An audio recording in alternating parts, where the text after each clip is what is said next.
¿Haya más público? No, aquí.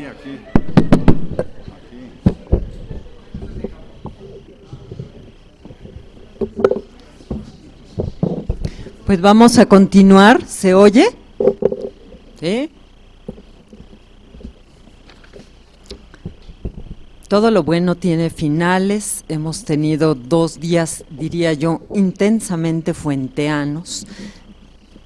Las ponencias han sido todas excelentes y Fuentes ha dado oportunidad de discutir, de disentir, lo cual creo que nos muestra, por un lado, la riqueza de un autor como Fuentes, de una obra tan floreciente, y por otro también de la calidad de todos los participantes en este homenaje internacional que han demostrado la reflexión en torno a la obra de Fuentes. Pero para culminar y culminar bien, vamos a tener el honor de escuchar en esta conferencia de clausura, hacemos un cambio de cancha de la literatura a la historia, pero debo decir que es un honor presentar al doctor Javier García Diego, presidente del Colegio de México, que, como se los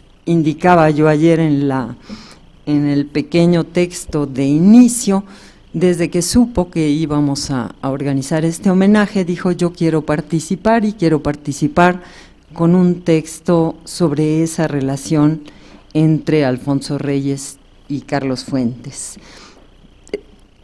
Javier García Diego es muy conocido por todos ustedes, pero de todas maneras recuerdo… ¿No? ¿No quieren nada? ¿No quieren nada? No. Bueno, ¿te vas directo? Sí, digo. Iba a decir alguna que No, otra barbaridad. ya, No, sí, déjame decir algo, ¿no? Bueno, que me deje decir algo, que su tesis, que además fue editada, que es un libro importante, Rudos contracientíficos, la Universidad Nacional durante la Revolución Mexicana, es un texto que de alguna manera nos muestra la tendencia de trabajo de Javier García Diego en esa área de la historia cultural. Por ello creo que el trabajo de Javier García Diego se vincula en muchas ocasiones con lo que nosotros hacemos, y ha sido también motivo para que sea invitado a la Academia Mexicana de la Lengua, de manera que lo vemos ya acercarse a nuestro campo. Gracias por permitirme hablar. Bueno, pues le agradezco muchísimo a Luz Helena la confianza, haber aceptado que participara yo en este coloquio, y también agradezco, me disculpo con los colegas, los que son auténticos críticos literarios, por tolerar esta intrusión de mi parte. Bueno, pues de verdad estoy muy contento, nervioso ciertamente. Soy historiador, no hago crítica literaria, sí intento hacer no historia cultural como se entiende, sino más bien historia de la cultura, y sobre todo historia de la cultura vinculada a la política. Es en este campo, digamos, que escribí este texto. Por lo general trabajo primeros decenios del siglo XX, últimos decenios del XIX, y ahora incursiono en un periodo más cercano. Vamos a ver cómo sale. Las fuentes de este texto son básicamente el diario inédito de Alfonso Reyes. Sé que ahora se están publicando,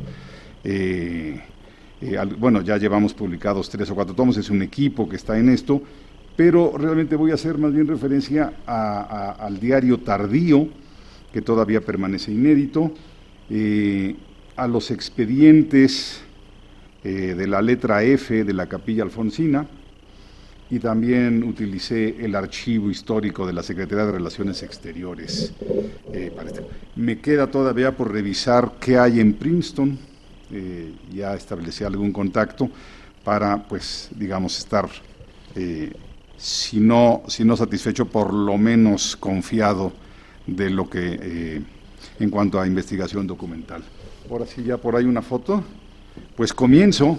Se llama Alfonso Reyes y Carlos Fuentes, afinidades personales y deslindes generacionales. Y dice así: una imagen dice más que 1000 palabras. 2 imágenes dicen mucho más que 2000 palabras. Las fotografías son de sobra conocidas. Ambas fueron tomadas en Río de Janeiro entre 1930 y 1931. En una está todo el personal de la Embajada Mexicana en Brasil con sus cónyuges.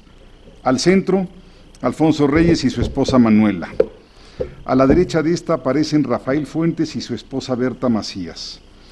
En los brazos de Berta destaca un niño como de 2 o 3 años de edad, obviamente con pantalones cortos, Carlos Fuentes Macías.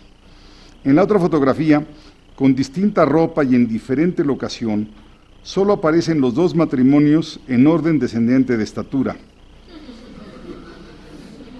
El primero, Rafael Fuentes. El último, iba a decir, obviamente, Alfonso Reyes. Junto a este, el niño Carlos Fuentes con un pequeño abrigo y una gorra entre las manos. Las fotografías son fácilmente explicables.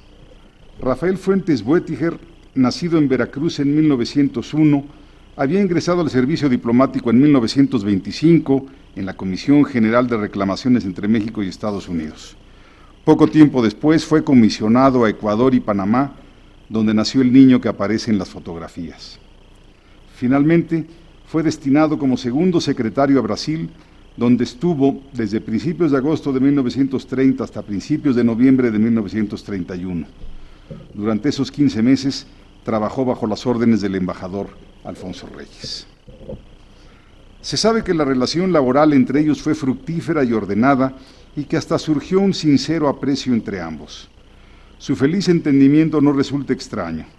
El joven Rafael Fuentes hablaba con soltura inglés, francés y portugués y alegaba tener cierta inclinación cultural, especialmente literaria, al grado de haber publicado algunos artículos en el Universal Ilustrado y en Revista de Revistas, y de haber impartido un par de conferencias en Panamá y Ecuador sobre la literatura mexicana moderna. Probablemente esto explica que Reyes haya hecho tan encendidos elogios de él: espontáneamente laborioso, metódico y sereno, sencillo y claro. Respecto a su vida social, Fuentes le parecía un hombre que gana la simpatía de la gente por su trato justo y sencillo, sin extremos. Sin embargo, en su ánimo influyó sobre todo que fuera un aficionado a la buena lectura y que incluso fuera autor de algunos artículos literarios, estoy citando a Reyes, de tono informativo y sin pretensiones. La definición que hizo de él es enigmática, pero contundente. Le parecía un buen sustantivo sin adjetivos. Por todo esto, aunque resultara pernicioso para la buena marcha de su embajada, Reyes lo recomendó para que fuera ascendido como encargado de negocios en Uruguay. En efecto, informó a la superioridad que había encontrado en Fuentes las mejores y más recomendables condiciones en su persona, su conducta, su vida social y su desempeño oficial. Hombre animoso, leal, discreto y eficiente, inmediatamente se hizo acreedor a mi estimación. Alfonso Reyes reconocía su entusiasmo sereno y apreció su concepto general de la vida. Aunque no volvieron a coincidir en ningún destino diplomático, se mantuvieron en contacto por mucho tiempo, conservando ambos la mejor opinión del otro. Hechos consignados. La existencia del pequeño hijo de su colaborador no habría de pasar desapercibida para Reyes, pues cierto día fue informado que el niño había sido picado en una mano por un alacrán, lo que lo había hecho gritar, retorcerse y hasta echar espuma por la boca. Pasaron varios años para que Reyes volviera a mencionar, ahora por su nombre, al hijo de su antiguo compañero de trabajo. Lo llamativo del hecho consiste en que confirma la precoz vocación literaria de Carlos Fuentes, al menos parcialmente heredada de su padre. La mención data de mediados de 1947, antes de que Carlos cumpliera los 19 años. Según Reyes, el viernes 11 de julio fue visitado en su casa por Rafael Fuentes y su hijo para anunciarle que este último estaba decidido a dedicarse a las letras.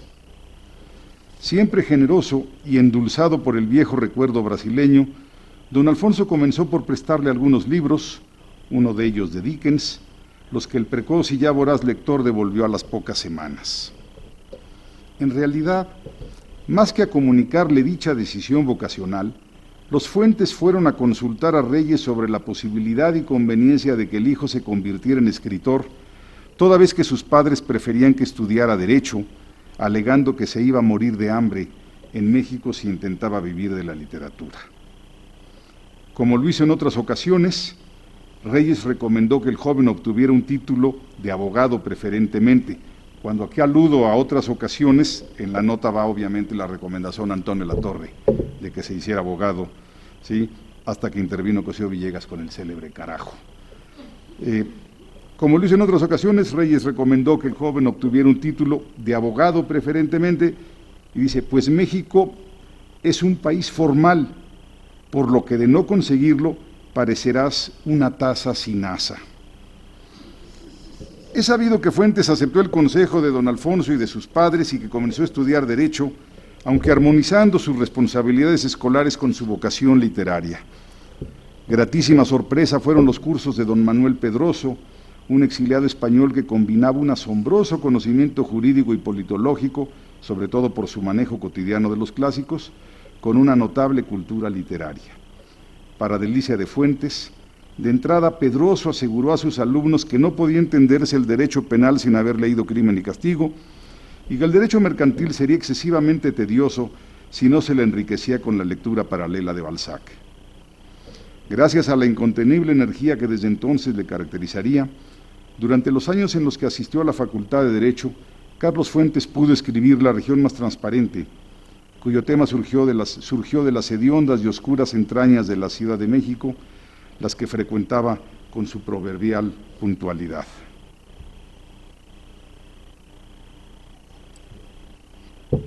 El aprendizaje literario de Fuentes también se hizo mediante sus visitas a Alfonso Reyes, muchas de las cuales quedaron consignadas en el diario de este. La frecuencia de sus apariciones es apreciable a partir de 1952, sobre todo en la Capilla Alfonsina, aunque es un hecho que la confianza y el cariño que Reyes tenía a su familia, pronto los heredó el aspirante escritor, permitiéndosele pasar algunos fines de semana con don Alfonso en Cuernavaca, su sitio de convalecencia y aislamiento. Al principio, para Reyes Carlos Fuentes era Carlitos o incluso el chico de Rafael Fuentes. La asistencia de Carlos Fuentes a la capilla podía ser individual o en grupo. En un inicio solía ir junto con Jaime García Terrés, Ramón Xirau u Octavio Paz, en ocasiones acompañados de sus novias o de sus jóvenes esposas. Me imagino que esto ponía a don Alfonso muy contento. Los motivos y pretextos iban desde felicitarlo por el final o el inicio del año, celebrarle algún premio o reconocimiento, o bien llevarlo a su casa después de sus conferencias en el Colegio Nacional. Pareciera que en esos encuentros en la capilla Reyes escogía y preparaba sus relevos generacionales. Por lo tanto, resulta comprensible que con el paso del tiempo las visitas fueran teniendo mayor contenido literario. Por ejemplo, se hicieron frecuentes en 1955, pues Carlos Fuentes y Emanuel Carballo le consultaban muchos asuntos de la Revista Mexicana de Literatura, cuyo primer ejemplar le llevaron a finales de agosto. De hecho, el número 2 les provocó grandes angustias a sus jóvenes directores, pues al corregir pruebas, se dieron cuenta de lo inapropiado que resultaba un artículo crítico sobre la poesía de don Alfonso. No digo aquí de quién es, pero si quieren se los digo, era de Fausto Vega, el secretario del Colegio Nacional. Un artículo crítico sobre la poesía de don Alfonso, lo que este mismo resolvió facilitándoles uno adecuado para sustituirlo del crítico colombiano Rafael Gutiérrez Girardot. Los últimos años de don Alfonso registran un notable aumento en su aprecio por Fuentes. Aunque en ocasiones lo siguió llamando Carlitos, cada vez fue más frecuente referirse a él como Carlos. Además, sus visitas dejaron de ser familiares, pues concurría a la capilla a solas o con un pequeño grupo de amigos. Si antes solía buscar a Reyes junto con Jaime García Terrés, Ramón Xirau o Paz, además de con Emanuel Carballo, Luego se agregaron Pablo González Casanova, José Luis Martínez, Joaquín Díez Canedo, Alichu Macero, Ernesto Mejía Sánchez y Víctor Flores Olea. El reconocimiento creciente de don Alfonso por Fuentes tuvo motivos estrictamente literarios. En una ocasión le leyó el texto Los Tres Tesoros y Fuentes descubrió en él feos errores y supresiones. Poco después una visita suya le resultó deliciosa. Más aún, en 1955, para conmemorar sus 50 años como escritor, Carlos Fuentes y Roque Javier Laurenza, diplomático y escritor panameño, le prepararon un pequeñísimo folleto de parodias titulado Nueva Junta de Sombras, del que se editaron 12 ejemplares, y la decisión fue que fueran 12 porque 12 letras tiene el nombre de Alfonso Reyes. Reyes no pudo ocultar su satisfacción. El folletito le pareció una preciosidad. Asimismo, no reparó en elogios para el número 4 de la Revista Mexicana de Literatura y con gusto hizo una carta de recomendación para que el Centro Mexicano de Escritores concediera una beca al joven Fuentes. La certificación definitiva. En 1955, en una carta mecanografiada que Alfonso Reyes dirigiera a Rafael Fuentes, al padre, manuscrito al cal se anotó: Carlitos está muy cerca de mí. Diferencias y reconocimientos. La última referencia a Fuentes en el Diario de Reyes es escueta y reveladora. Cierra el círculo iniciado 10 años antes, cuando consignó que el hijo de su antiguo colaborador deseaba dedicarse a la literatura. Ahora simplemente anotó: Carlitos Fuentes me trae su libro La región más transparente. Su publicación generó las únicas diferencias y hasta reclamos entre ambos. Desgraciadamente, Alfonso Reyes no registró la opinión que le mereció la primera novela de Fuentes. De hecho, pocas veces estampó en su diario constancias cualitativas sobre las obras de otros escritores, pues más bien lo usaba como una bitácora de trabajo, como una agenda con ocasionales observaciones y opiniones. Sin embargo, el propio Carlos Fuentes devela el misterio al confesar haber recibido una carta fulminante de Reyes, estoy citando a Fuentes, en la que le decía que La región más transparente le había parecido una porquería, de una vulgaridad espantosa, en síntesis, un insulto a la literatura. Ciertamente, su publicación dio lugar a una clara desavenencia entre ambos, aunque de ninguna manera puede hablarse de un rompimiento por motivos estéticos. Con todo, desapareció el paternalismo que hasta entonces había marcado la relación. Fuentes se había convertido abruptamente en un autor importante y prometedor, representante de la generación emergente, en adalid de una nueva literatura. El desencuentro puede ser resumido en pocos renglones. Sucedió que algunos periodistas y críticos intentaron enfrentarlos, afirmando que Fuentes desafiaba a Reyes al titular su novela con una famosa frase de este, a lo que Fuentes respondió que don Alfonso hablaba de un México pasado y que él daba el contraste con el México de sus días. La respuesta satisfizo a Reyes, quien se había referido al paisaje físico del Valle de México que encontraron los conquistadores españoles, mientras que la novela de Fuentes se refería, y cito a Reyes, al ambiente humano del México contemporáneo. Sin embargo, lamentó haberle permitido bautizarla con mis palabras, pues señaló: no faltarán los lectores y críticos malévolos que supongan que el joven escritor había intentado lanzarme un sarcasmo. Reyes, reflejando su muy diferente concepción de la literatura, le dijo: yo hubiera preferido que no empañaras mi frase aplicándola a un objeto tan turbio. Tal parece que la solicitud para titular así su libro fue verbal y que Fuentes dejó sin explicación ni justificación a don Alfonso. Una vez registrada progresivamente la imagen que tuvo Alfonso Reyes de Carlos Fuentes desde la confesión de su vocación hasta que se convirtió en un prometedor escritor, corresponde ahora analizar los recuerdos que durante más de 50 años guardó Fuentes de Reyes. Sobre todo, es preciso destacar las influencias que tuvo sobre aquel, un autor 40 años mayor y quien tenía intereses temáticos, posturas estéticas, preferencias estilísticas y posiciones políticas diametralmente distintas a las suyas. Estas diferencias se evidenciaron en la opinión de Reyes sobre la región más transparente. Sin embargo, lejos de haber quedado lastimado, Carlos Fuentes disfrutó el que su intento por romper los cánones de la pulcritud literaria haya sido exitoso, pues ese era mi propósito. Es más, el reclamo no le incomodó, puesto que sabía que Reyes tenía un sentido muy clásico de la vida y de la literatura, contrario a los experimentos renovadores. Además, le quedaba claro que los reparos de don Alfonso no eran por falta de talento, pues estaba convencido de que Fuentes había querido conscientemente hacer un libro turbio y feo, para lo que aprovechó una cualidad que Reyes le reconocía, su mirada de águila que acierta a ver todas las extravagancias y fantasías cotidianas. Así, cuando publicó su segunda novela, Las buenas conciencias, de estructura y estilo más tradicional, de intención galdosiana, recibió una carta de felicitación de Reyes por haber encontrado el camino para escribir novelas. Aunque Fuentes asegurara que no guardó rencor alguno por las opiniones negativas de Reyes respecto a su emblemática novela, al menos en una ocasión profirió una insidiosa alusión, que la región más transparente era una frase que el autor de Visión de Anáhuac había tomado de Alexander von Humboldt.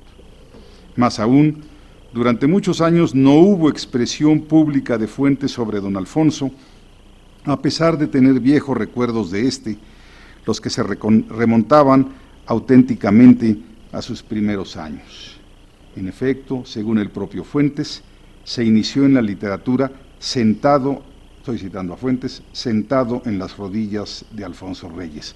Aquí debería aparecer una fotografía en donde está Fuentes en las rodillas de Alfonso Reyes. Yo no he encontrado esa foto, pero Silvia Lemus me dijo que ella la tenía. Pienso buscarla y tratar de reproducirla.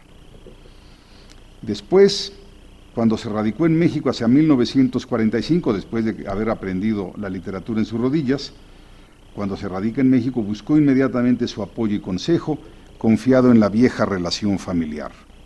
Fue así como tuvo acceso a su persona y a su biblioteca, a provechosísimas conversaciones casi semanales, y cito a Fuentes, de por lo menos una hora o dos, siempre estimulantes y fructíferas. En efecto, Fuentes reconoció luego que Reyes le dio muchísimas orientaciones de escritura y lectura, Stendhal, la primera. ¿Acaso la mayor enseñanza la recibió antes de cumplir 20 años, cuando Reyes lo reprendió por ser muy parrandero y le recomendó que siguiera la línea de conducta de Goethe, levantarse temprano, escribir varias horas y luego completar el día dedicado a otros intereses, incluida la política? Aquí la recomendación de Goethe incluye otra cosa que no cito, es levantarse temprano, escribir varias horas y luego completar el día dedicado a otros intereses, incluida la política, y seducir camareras. Esa es la recomendación completa de Goethe.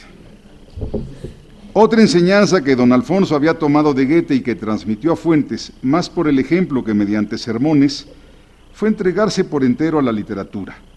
Habiendo elegido este oficio, debe vivirse de y para las letras, construyendo con todos los otros intereses un único y auténtico universo literario.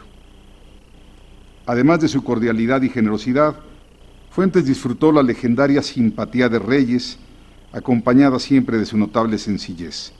A pesar de la diferencia de edades, más que un trato magisterial, Reyes le ofreció una relación de amistad. Cito a Fuentes: a mí se me impone sobre todo el recuerdo de un compañero de conversación, de un maestro que me enseñó muchísimo, pero un maestro sin pedantería, sin ampulosidad. Convergencias y divergencias. A pesar de la gran diferencia de edades y no obstante los distintos contextos históricos y geográficos en los que ambos vivieron, Reyes y Fuentes tuvieron muchas similitudes. Obviamente predominaron entre ellos las divergencias. En tanto escritores, Reyes fue sobre todo poeta y autor de incontables ensayos de temática disímbola y extensión variada, que escribió algunos cuentos, pero que jamás se aventuró en la novela. Fuentes, en cambio, nunca publicó poesía y su obra, al margen de algunos ensayos y no pocos cuentos, fue abrumadoramente novelística. Además de por los géneros literarios que practicaron, Reyes y Fuentes son claramente distinguibles por la política.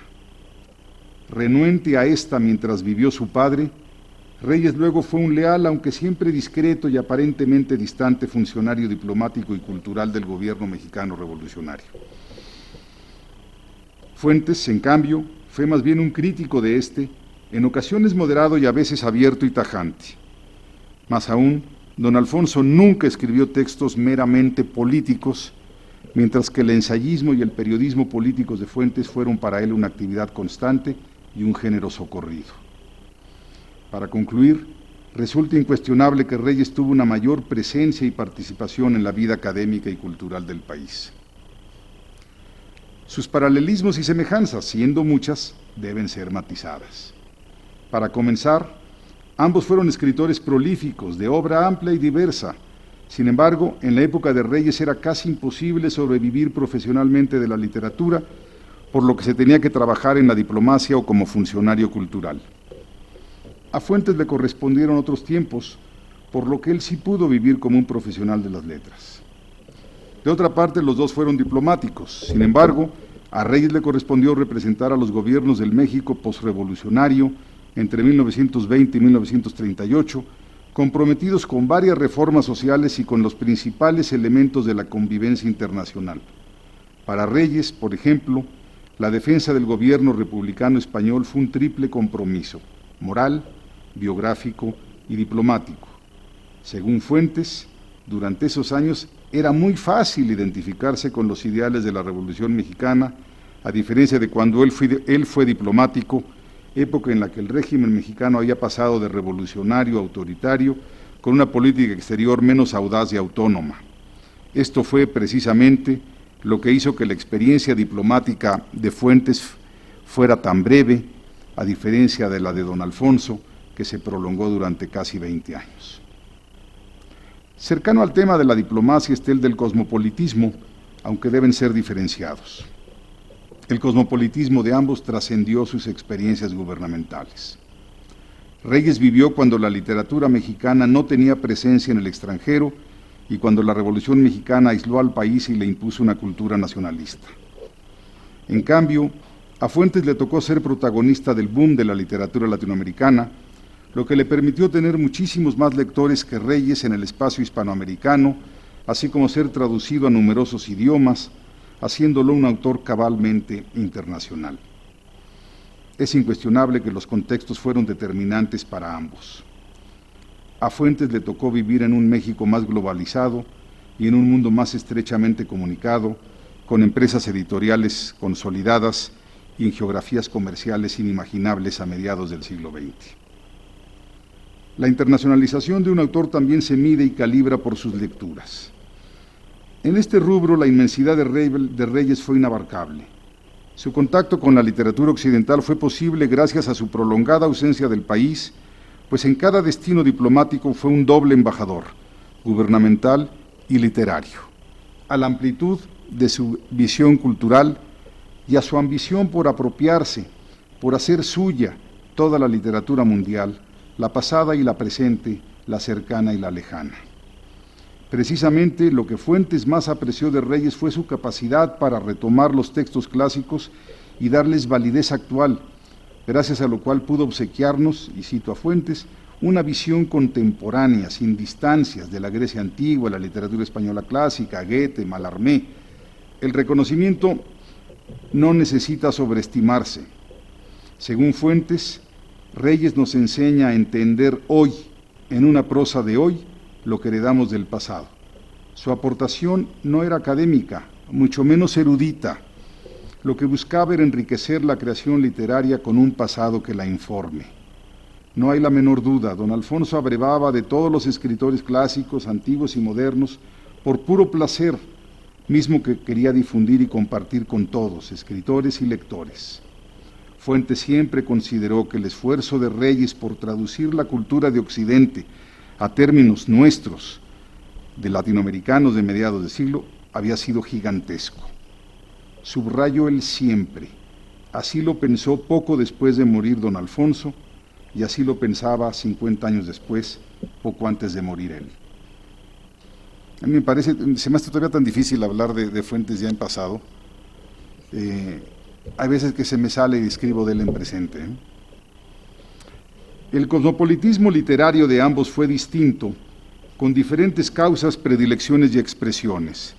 El de Reyes se caracterizó, además de por su afición a los clásicos, por ser hispánico, francés y latinoamericano, con muy poca presencia de literatura angloamericana, a pesar de que llegó a traducir a Stevenson, a Chesterton, también a Sterne. Eso me sorprende porque en la correspondencia con Enrique Sureña, en algún momento le dice Reyes no saber inglés, por eso no se va a Columbia, y poco después me lo encuentro traduciendo a Chesterton, a Stevenson y a Sterne. Ahí se los dejo, para algún día... Y me consta que son buenas traducciones, escribía muy bien en español. Sobre todo, el suyo fue un cosmopolitismo ganado a sus responsabilidades diplomáticas, pues es evidente que Reyes aprovechó sus encomiendas laborales para dedicarse con intensidad a conocer la literatura del país de destino diplomático, España, Francia, Argentina, Brasil, al grado de merecerle algunas llamadas de atención de la Cancillería. Eso también está en el archivo, constantemente le dicen, don Alfonso, dedíquese menos a la literatura y más a sus responsabilidades. El cosmopolitismo de Fuentes fue más congénito que diplomático. Más aún, dado que por el trabajo de su padre pasó casi toda su niñez y adolescencia en Estados Unidos, Fuentes aseguró que llegó a ser un auténtico joven bicultural, condición que nunca perdió, a pesar de haber vivido varios años en París como embajador. De hecho, los últimos años de su vida los pasó indistintamente en México y en algún lugar anglosajón. Gran conocedor de la novelística moderna y contemporánea, incluida la de Europa del Este, en la labor ensayística de Fuentes hay preferencia por la literatura latinoamericana de sus días, pero escasa o nula, yo diría, atención a los clásicos. Corrijo, hay una nota que sí escribió sobre el Quijote, sobre Cervantes. Mencionar la novelística latinoamericana de su tiempo implica convocar a la generación de Carlos Fuentes. Da la impresión de que el contexto histórico-político posterior a Reyes, con la Revolución Cubana, la guerrilla guevarista, la guerra de Vietnam, los movimientos estudiantiles del 68, el triunfo de Allende, las dictaduras pinochetistas y de otros países sudamericanos, así como el triunfo sandinista, provocó que la mayoría de los escritores latinoamericanos de su época, entre ellos el mismo Fuentes, asumieran posiciones políticas que podrían caracterizarse como izquierdistas. En algunos casos hubo claros distanciamientos con los escritores cuyas posiciones políticas eran diferentes. En México el caso emblemático sería el de Octavio Paz, pero deben considerarse ejemplos anteriores, como los de Vasconcelos y Martínez Guzmán, Torres Bodet y Agustín Yáñez. La distancia con los autores de la generación precedente, como Alfonso Reyes, es más fácil de marcar, pues a las diferencias políticas se suman las estéticas y culturales. Con todo, el izquierdismo de la mayoría de estos escritores, incluido Fuentes, tendió a menguar en los últimos 2 decenios del siglo XX por el deterioro de los regímenes cubano y nicaragüense, la caída del socialismo real en Europa, el desprestigio del guerrillerismo y el regreso de la democracia al subcontinente latinoamericano.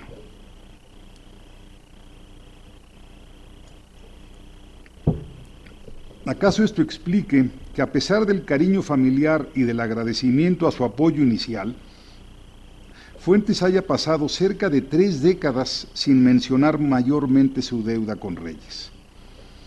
Durante su primer decenio como escritor solo le dedicó un breve ensayo, fechado entre 1960 y 1969, a menos de 1 página por año. Resulta significativo que aunque acepta haber querido entrañablemente a Reyes, así lo dice en ese ensayo, está en Casa con 2 puertas, se niegue a explicar los motivos de su afecto. Le reconoce su disciplina como escritor, su integridad intelectual y su superioridad espiritual, afirmando que la suya era la vocación literaria más firme y frondosa que había dado el país. Le reconoce también la flexibilidad y precisión de su prosa, pero se deslinda de él en términos generacionales al llamarlo, así sea con afecto y cariño, el viejo don Alfonso. Más significativo resulta que entonces haya hecho de Reyes una lectura política y no literaria, al afirmar que el conjunto de su obra es un programa de cultura política que busca dar a la sociedad mexicana su plena conciencia cultural, conciencia que cambia a los hombres a fin de que los hombres cambien las cosas. A partir de estas premisas, un todavía joven Fuentes concluye que la obra de Reyes, repito, está escrito entre 60 y 69, era una carga de dinamita a largo plazo. Es indudable que en un primer momento Fuentes destacaba más al Reyes civilizador que al Reyes escritor. Fue durante los últimos 3 decenios de su vida cuando Fuentes se reencontró con don Alfonso. 3 momentos son identificables en este proceso reconciliatorio. El primero, cuando recibió el premio Alfonso Reyes en 1979, pues le permitió declarar que obtener dicho galardón implicaba, y cito, un honor enorme por razones afectivas, estéticas, literarias y morales, y porque su apego y admiración por Reyes no tenían límites. En síntesis, el premio le resultó, y cito otra vez, una delicia, más aún la gloria. Así lo dijo Carlos Fuentes. La segunda expresión del reencuentro consistió en la coordinación hecha por Fuentes de la Cátedra Alfonso Reyes en el Tecnológico de Monterrey y de una amplia antología de la obra de Reyes, tan amplia que intentaría abarcar sus principales géneros y temas. Prevista su publicación en 12 tomos pequeños, Fuentes eligió asuntos de antologadores. Por lo mismo, esta elección asocia los temas favoritos de Fuentes con los que identificaba como prioritarios en Reyes. Entre otros, pues, aparecen las cuestiones helénicas y las literaturas española y europea, también están sus ideas sobre América Latina. Sobre todo, es notable el peso que asigna a las reflexiones mexicanistas de Reyes. Comprensiblemente, también Fuentes rescató la importante labor diplomática de don Alfonso, así como sus páginas memorialísticas, pues en ellas convergían las vidas y los escritos de ambos. La última confesión de su deuda con Reyes resulta muy significativa. Se trata del capítulo inicial del último libro entregado por Fuentes a la imprenta, que fuera publicado pocos días después de su fallecimiento, a principios de este 2012. Construido con semblanzas de amigos y escuetamente titulado Personas, el libro puede verse como un testamento espiritual, pues refleja nítidamente los intereses de Fuentes. En efecto, incluye recuerdos de escritores, cineastas, el otro gran interés de Fuentes, en concreto Buñuel, y políticos. Entre los primeros, los escritores, destaca la presencia de Reyes, Neruda y Cortázar. También fueron dibujados algunos escritores ajenos al lenguaje hispanoamericano, Malraux, Arthur Miller y William Styron, confirmando que en su cosmopolitismo predominaban lo francés y lo angloamericano. A Fuentes siempre le interesó la política y lo refleja con las semblanzas de un par de estadistas, solo uno mexicano, Lázaro Cárdenas, francés el otro, Mitterrand. Producto de su intermitente experiencia universitaria, como alumno o como profesor, Fuentes recuerda primero su trato con Mario de la Cueva y Manuel Pedroso, para luego pasar revista a su amistad con el economista John Kenneth Galbraith, el historiador estadounidense Schlesinger y la crítica cultural Susan Sontag, así como la filósofa María Zambrano. Varias preguntas se imponen respecto a este tardío escrito de Fuentes sobre Reyes. ¿Por qué inicia precisamente con su semblanza de Reyes? Pues es evidente que el libro carece de orden cronológico o temático. ¿Cuáles eran los rasgos de don Alfonso que al final de la vida de Fuentes le resultaban más significativos? ¿Cuál fue su valoración final de este? Lo que más llama la atención de su único retrato escrito de Reyes son las similitudes que los identificaban, pues en este texto tardío, póstumo realmente, omitió cualquier referencia a sus posiciones políticas. Al respecto, Fuentes se identifica con Reyes en 2 aspectos capitales de sus vidas. Uno le mereció juicios explícitos, el otro, una atinada, bella y respetuosísima sentencia. Seguramente pensando más en él mismo que en don Alfonso, Fuentes destaca el cosmopolitismo de Reyes, su conocimiento de otras literaturas, sus largas estancias en diferentes países, su reconocimiento internacional, ser más leído en el extranjero que en México. De hecho, cita 2 veces, en 10 páginas, una misma frase de Reyes como apropiándosela. Nunca me sentí extranjero en pueblo alguno, aunque siempre fui algo náufrago del planeta.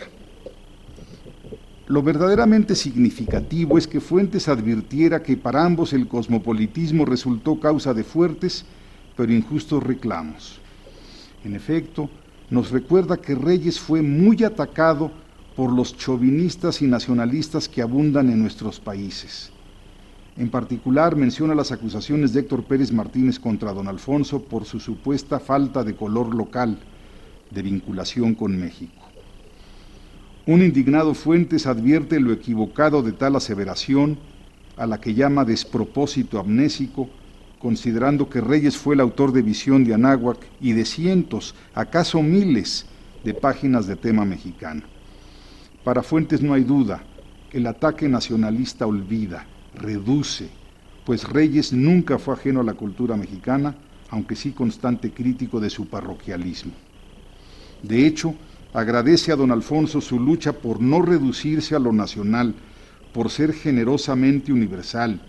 Dice, ser mexicano es un hecho, no una virtud. Y con ello permitió a los escritores que le sucedieron, él como primer beneficiario, Fuentes, mantenerse vinculados con la cultura mundial, ya sin necesidad de dar las explicaciones que Reyes dio por todos nosotros. En este aspecto, Fuentes encuentra solo una diferencia. Reyes estaba más atento y por lo mismo era más vulnerable a las críticas de los chauvinistas irredentos, de los escritores resentidos que buscaban en su obra lo que no estaba, lo que no tenía por qué estar allí. Respetuoso epílogo.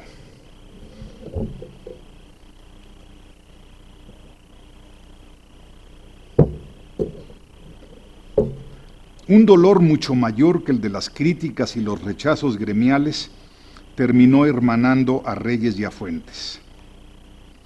En una epigramática frase, sigo citando este texto del libro Personas, este libro póstumo de Fuentes, ¿no?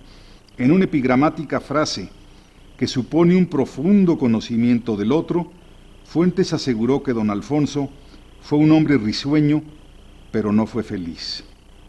Cierto, el propio Reyes confesó que desde el amargo día en que murió su padre, a principios del remoto 1913, no volvió a ser feliz. A partir de entonces, solo fue amable y risueño y sobre todo cauto. Dos remedios encontró para contrarrestar su inmensa pérdida: la literatura y resucitar a su padre en su interior. En mí te llevo y en mí te salvo. ¿En qué pensaba Fuentes cuando definió perfectamente a Reyes? Risueño, pero no feliz. ¿En quién pensaba? ¿Acaso en él mismo? Hombre risueño, intenso, influyente y exitoso, que a través de su dedicación cabal a la literatura y a sus muchos otros intereses, resucitaba también sus inmensas pérdidas. Al recordar este aspecto de Reyes, Carlos Fuentes reconoció el inmenso provecho de esa balsámica lección de don Alfonso. Concluyo, la mayor lección de ambos, su principal enseñanza, fue mostrarnos que la verdadera educación implica saber, y cito, enfrentarse a los problemas radicales de la vida. Siendo así, el prematuramente envejecido Reyes y el siempre joven Fuentes serán maestros auténticos y profundos de sus lectores, pues enseñan a superar los problemas de la existencia humana, a doblegar los infortunios con trabajo y buena disposición vital. Gracias.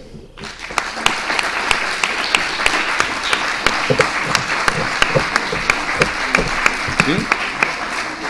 Preguntas y comentarios, ¿no? Sí.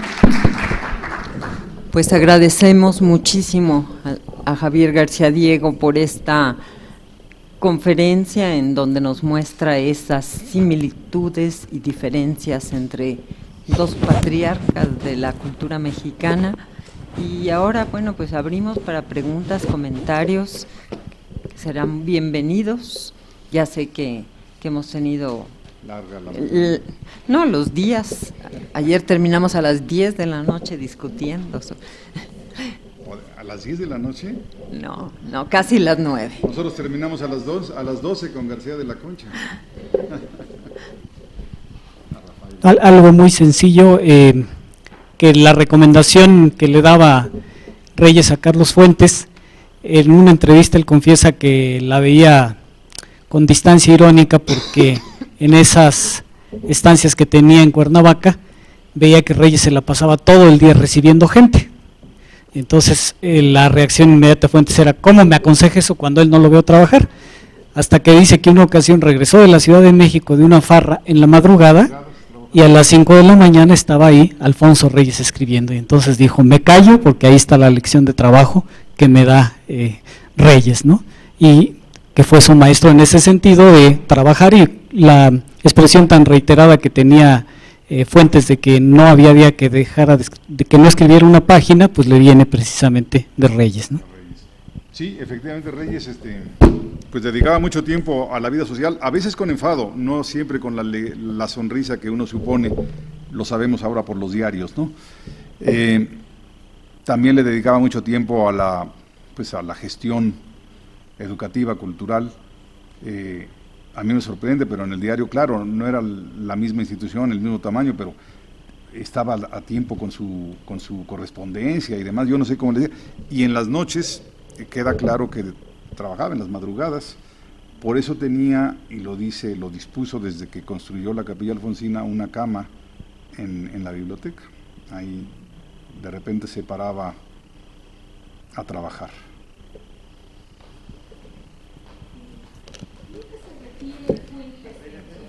Ahí está. ¿Nunca se refiere Fuentes al hablar de Reyes al Reyes teórico literario? No. De hecho, se refiere poco al Reyes escritor, ¿sí? Le reconoce mucho sus textos de difusión de la cultura clásica, ¿sí? Pero realmente que diga me encanta tal cuento de Rey, no, es parco en eso. Hay por ahí alguna mención al deslinde y a la experiencia literaria, pero no parece haberlos leído. De hecho, si se fijan en este último ensayo, en el libro de Personas, hay incluso errores al citar los títulos de las obras de Reyes. Eso no lo digo, está en la versión más amplia de este texto, ¿no? Yo supongo que pues Fuentes escribía de memoria esa semblanza, ese boceto. Habría que reclamarle a los editores que no hayan cuidado eso. Tampoco vamos a suponer que se inventaban los títulos de Reyes. No, solo una pequeña cita de Cristóbal Nonato del 1987.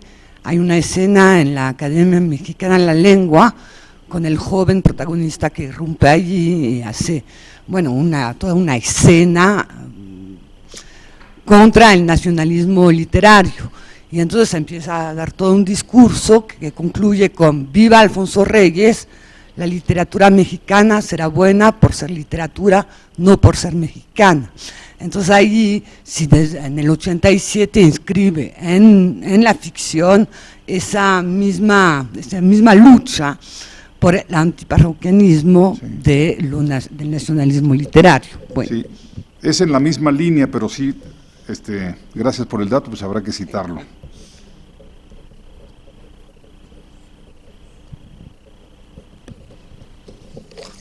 Sí, en ese sentido Fuentes se siente deudor de don Alfonso y lo dice claramente, ¿no? Después de él ya podemos sentirnos escritores universales, ya no tenemos que pedir permiso, ¿no? Él nos trajo a los latinoamericanos de la segunda mitad del siglo XX esta posibilidad. Sí, pero es más bien un agradecimiento cultural, no tanto al escritor, en fin, ese es como lo estoy percibiendo apenas. No sé, ¿ya alguna más? Si no, nos vamos ya.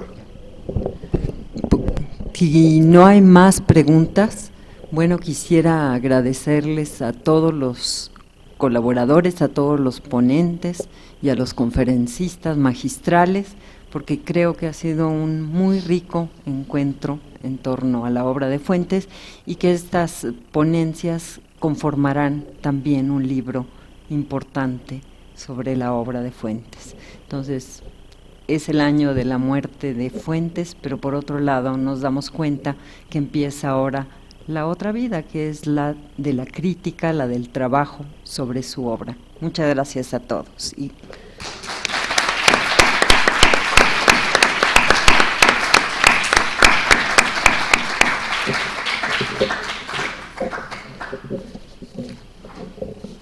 Muy interesante. ¿Sí? ¿Sí le gustó? ¿Sí pasó? Sí, mucho ¿Pasó la prueba? Te damos buena calificación, qué barbaridad.